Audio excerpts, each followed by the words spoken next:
People ask me questions about my certifications pretty frequently. One of them is, how many of them do I have? And I used to always be like, well, I don't know, like 20 or 30 or something like that. I'll show you how many I have that are valid in just a couple of moments here. But I did get my CSWP. That was in December of 2013. I got my CSWE in April of 2014. So I did all the intermediate tests in that 4-month period. There is something in the reseller channel called the Elite AE Award. It sounds real pretentious, but it's an absolute ton of work. So I guess you can kind of earn the title a bit. So there's many certifications internally that like I have access to being part of the reseller channel that are not kind of public. So in order for me to get the Elite AE Award, I had not only mechanical design certifications, but also like inspection, composer, visualize, simulation products, flow sim, pretty much any different product. I even managed to get the electrical one, but don't ask me any electrical questions. It's not my area. I also have an assortment of 3D experience certifications, which are relatively new. So in total, I have 42 that are valid right now. Now the problem was, and this made me kind of like my life flash before my eyes a little bit, I have 83 that are expired. So that means in the last 10 or 11 years, I've taken 125 SolidWorks certifications. So yeah, and when people now ask, what have you been doing? I'm like, well, let me tell you, I've been taking a lot of tests is what I've been doing. So why get certified? Now, for me, it was part of my job, but there's other benefits that you have of taking SolidWorks certifications. They have actually become industry standards. We see them on job descriptions all the time. So it's something that you can use on your own resumes, job opportunities, even advancement opportunities. A lot of jobs, companies, they use it for professional development. They have maybe like incentives to get certified or continuing education. I just think of it as keeping your skills fresh and maybe learning something new. A lot of people that I run into, they're like, yeah, I could have taken the CSWE, but you know, I don't ever use sheet metal or I don't ever use weldments. And so like, why would I waste my time? And it's kind of like, well, you get yourself out of your comfort zone. And just because you don't use it now doesn't mean you won't ever use it later. And so skills are the type of thing, you can't ever have too many. And they're always good to keep kind of fresh. So I think it gets you out of your comfort zone a little bit. It sets you goals. It gets you working towards something. There's a lot of benefits of just kind of having a goal and working toward it.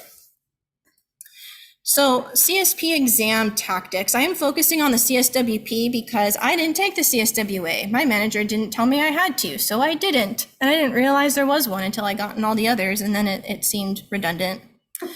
So CSWP, it's also a little bit more interesting. So accuracy is primary. Yes, it's a timed exam, but you should have way more than enough time to finish it. So the CSWP for all 3 segments is 3 hours and 20 minutes. That is a ton of time for you to go through. We're not talking about 20 minutes in Model Mania. This is 3 hours and 20 minutes. So yes, you have to kind of move through it. It is kind of nerve-wracking because you're timed, but you shouldn't be under the gun that much. Save your model after every question, especially in segment 1. And the reason for that is if you really mess something up and you're like, man, I just wish I could start over, you can at least start over at the beginning of that question. You don't have to start over on like question 1.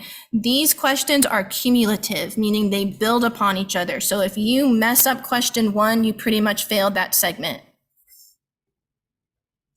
Use global variables, use equations. I'm going to show you some of these. You have to really use them for the exam or you will probably run out of time. Some of the changes that they have you make, they are anticipating it takes you under a minute to do it. And if it's taking you 5 or 10, there's not enough time built in for that. It's also going to help with rebuilding in your model as well. You can do a lot of fast iterative rebuilds with global variables and equations. Don't have too many dialog boxes hidden from the do not show again prompt. Yeah, people are giggling. The very first time I took the CSWP, I epically failed the first segment, and it was because of that last bullet point. I went to delete something. I had at one point said don't show again, and I blew away most of my tree.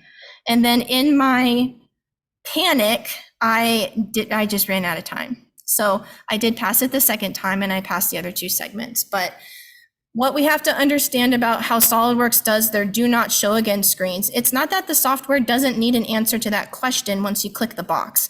It does. You've just automated your response to it. So if it asks you a question and you say don't show again and then yes, you've just automated yes as your response forever going forward. So just be aware of how that works. That's why you don't get the prompt, is because you just said you needed it that way all the time. Make use of convert entities and offset entities in sketches. It's going to really speed up your sketching. Having those sketch relations that it creates is going to make your model update much faster, and it's going to make the updates easier for you when you go through. A couple of kind of seem obvious, but if your answer isn't exact or pretty dang near close to exact in the multiple choice questions, you modeled it wrong. If you're sitting there thinking like, well, is it close enough? The answer is probably no. They do give you like a plus minus like 2% to kind of compensate for rounding errors, but you should be exact or pretty close to it. Again, I mentioned this earlier. If you find yourself doing a lot of math, you're probably overcomplicating it, or you started in a really kind of bizarre location.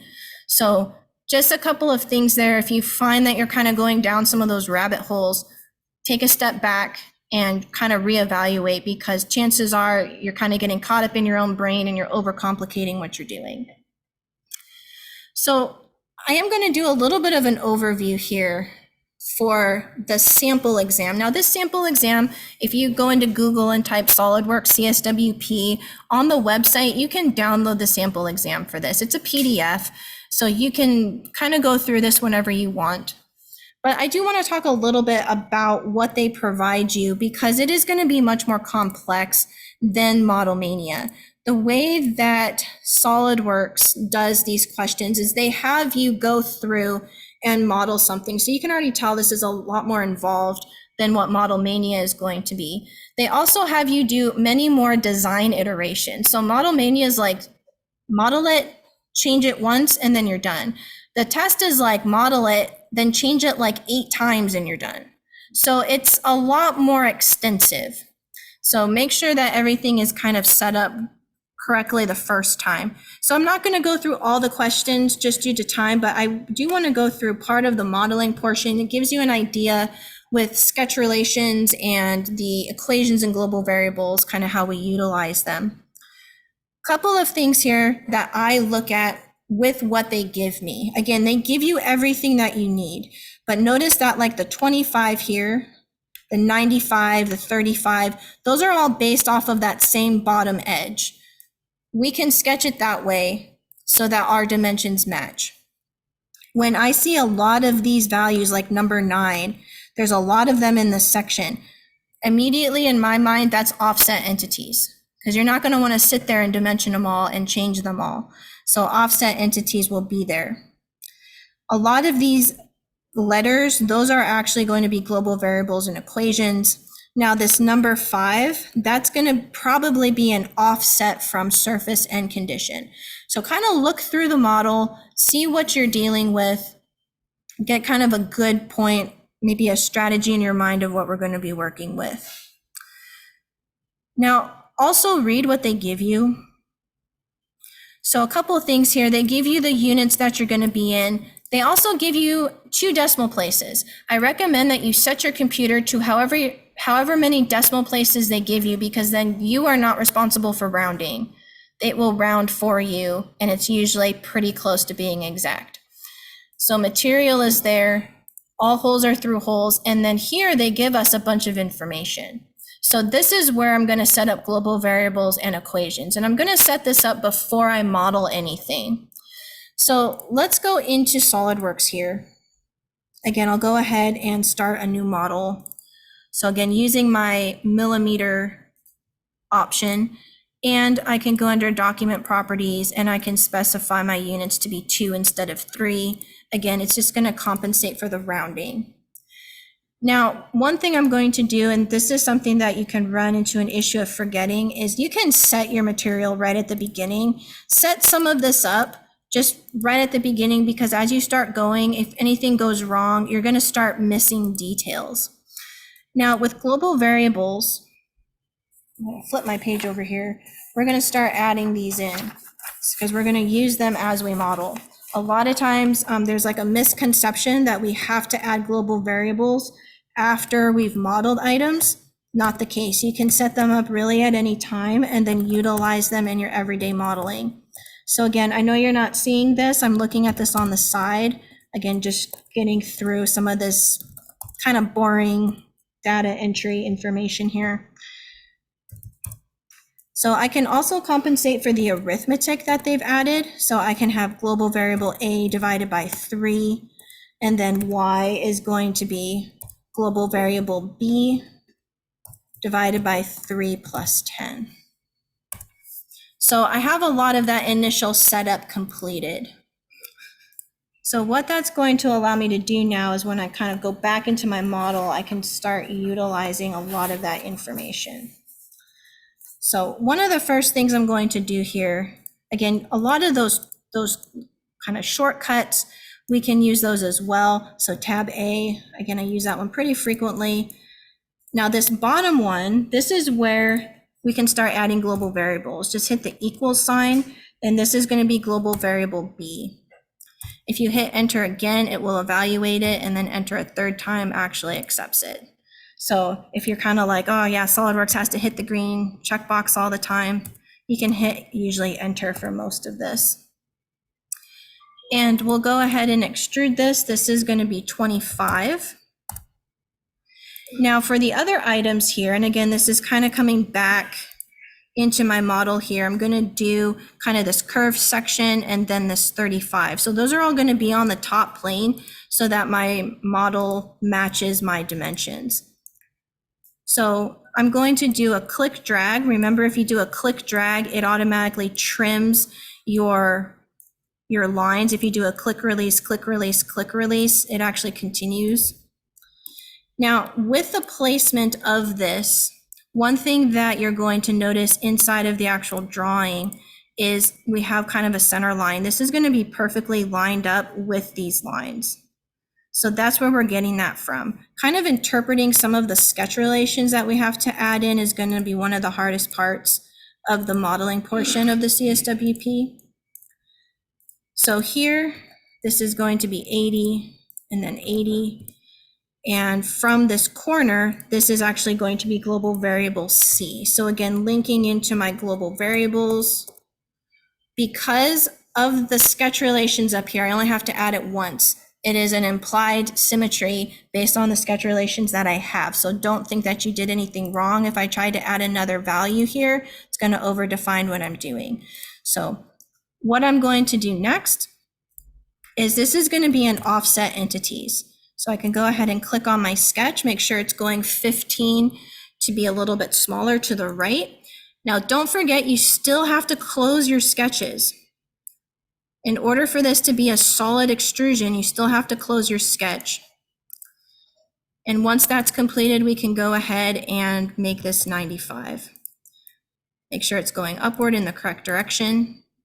And we have that information there. Same thing on the top plane. Again, this time I can use my corner rectangle, go right into that corner there. These dimensions, again, looking off that PDF, this is going to be 60 and then 60 again. So as we go to extrude this, this is going to be 35 from the bottom. So again, keeping some of that information there. Now with the next item that I'm doing are going to be these circular bosses. Notice that this has a 7.5, which means that it's going to be perfectly lined up with kind of that curve shape that I just created, which was 15. So that actually makes this a lot easier to line up because I can just simply snap it to the midpoint. I don't have to try to reorganize this or anything like that. Now this is going to be global variable X. Again, I already have all that arithmetic set. Now, when I go to extrude this, I did this on this front face here, but if I look at the actual PDF, there is a 10 millimeter offset. The reason why I didn't create a sketch plane for that is because it takes time, and there is an offset here up at the top that I can use that offsets relative my sketch plane. So I can bump that out, reverse this, and then this dimension is actually going to be D. So I can utilize D right inside of my property managers. One other thing that you may notice here is I'm doing all of my solids first.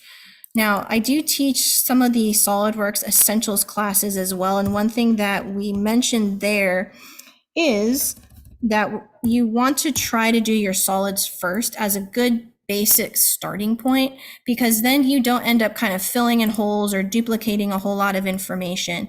So I'm going to do a lot of my solids first here, and then I'm going to do bigger cuts, cut them away, and then we can do smaller cuts and chamfers and things like that. So far looking pretty good here. If we kind of go back into our drawing, a couple of things that we have left. One is going to be this kind of weird shape section here. Now notice that there is a curve.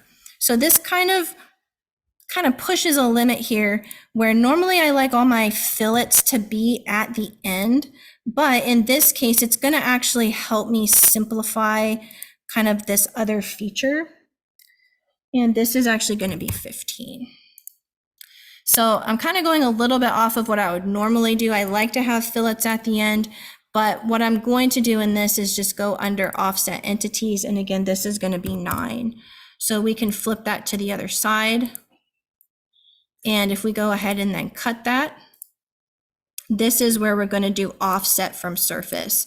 So it's going to be 5, and that's going to be offset 5 from the bottom. So the reason why I extruded it that way was based off of information we were provided, where this is 5.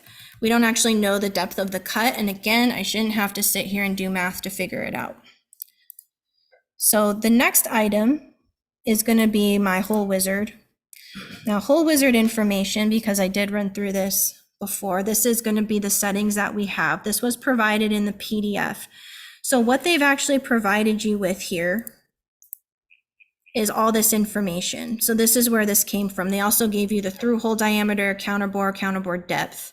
So that's where that information is pulling from inside of SolidWorks. So M8, then custom sizing through all, and then choose the face you want this to be at. And remember, this is just simply a sketching environment. So I can add dimensions to this, not an issue there, just to make sure that placement's going to be correct. And then we can go ahead and click OK. Oh, and that was weird. Oh, it was that. I think that was a through all both. Come on, people. No one said anything. No one said anything.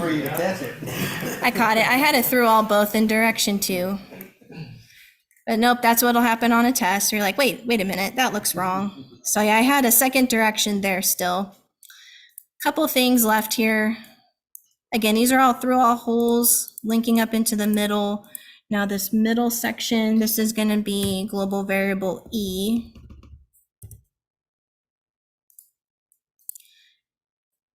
And then again here, not that one, cut extrude. So this is going to be through all. And then we'll do the same thing on this side. So again, kind of a lot more involved in this type of model. I know I'm after 7. We're getting close to being done here. I saw people looking at their watches. It's okay. It's okay. Like I said, we're almost done. So we have this completed. The last couple of things we need to do is we have a chamfer, which we have 4 of them that are going to be this 2x45, and then we have kind of an assortment of different types of fillets here. So let me go ahead and do the chamfer first. So I'm going to come in here, I'm going to choose the angle distance, and this is going to be 2x45. So that's going to be kind of these internal kind of circles here based off of the drawing. Now for the actual fillets, this is going to be a fillet of 10 millimeters. So again, we can make use of a couple of things here, such as our selection options. Here I can make use of that. So that gets all of those in there for us. And that's a great way just to add a bunch of fillets. And Hopefully I didn't forget anything. I'm kind of looking at this half in the dark. So let's go in here, and this is 14207.34 grams. Now with the sample exam, they do actually give you the solution. They give you the answer key, so you can kind of test yourself as you go. And that is the correct answer there. And notice how it was exact. So that was actually a multiple choice question. So that goes back to what I was saying, where if you get to this and you're like, well, I'm at 14,208. Nope, that would be wrong. So go back, make sure you fix it. In some of the later questions, I find that I'm like 100th of a gram off. That's usually within that plus minus 2%. That's usually okay. That's like a rounding thing in the background from the different versions, but you should be pretty exact. Now, the last example, I'm not going to do the design iteration due to time, but just to kind of show you what they anticipate you on doing, the next two questions of this are actually them providing you with dimensions to change. They're going to say, okay, good job. Now change these dimensions and tell me what the new mass of the mass of the part is in grams. So this is where you can really speed a lot of this up if you use the global variables and equations. And I can't see that. There we go. So from here, the values that they have, this is going to be 225. And when I hit enter, you're going to actually start seeing your model update in real time as I update these. So 210, 170 to 176, and then 130 to 137. 41 down to 39, and then X and Y will update, but their math is the same. And there's no change to the actual whole wizard. So from here, nothing else has really changed. So this is 16490.44. Hopefully I didn't mistype anything. So here, 1649.45. Like I said, having something be like 100th off, you're probably okay there. But like I said, it should be exact or like really close to it. I mean, you could go through that all day and that'll kind of chalk down to a background rounding error. But you can see how fast it was to go through those types of design iterations. So that's kind of what the test is going to say, hey, now change all of this. And then later on, after one or two questions of that, they will have you do more substantial design changes, and then they'll do the same thing. So this gives you a good idea of how the questions are kind of cumulative. They build on top of each other. So you can see where if you get the first one wrong, I would have just gotten like 3 of them wrong because they're all based off that first model. So just kind of be aware of that. Using global variables and equations with this, it's something they are anticipating that you're going to use. Recognize certain things like all these 9s would be offset entities. That's going to really speed up that type of information. If you're adding all that in manually, that's a lot of time. So try to take a look at it, determine kind of what a good starting point is, some of those commonalities. But when you see these letters, those are global variables. Start those right at the beginning. You don't even need a model to create those, and then you can just incorporate them as you go. It's the fastest way to utilize those items. All right, I'm going to go ahead and stop there since it's a little bit after 7. So I think if you had any questions about it, feel free to ask me about the certifications kind of at the end or after they do giveaways. I don't know what you guys are doing next. Giveaways? Yeah, giveaways. So thanks for hanging out with me a little bit past 7 and talking about modeling. Appreciate it.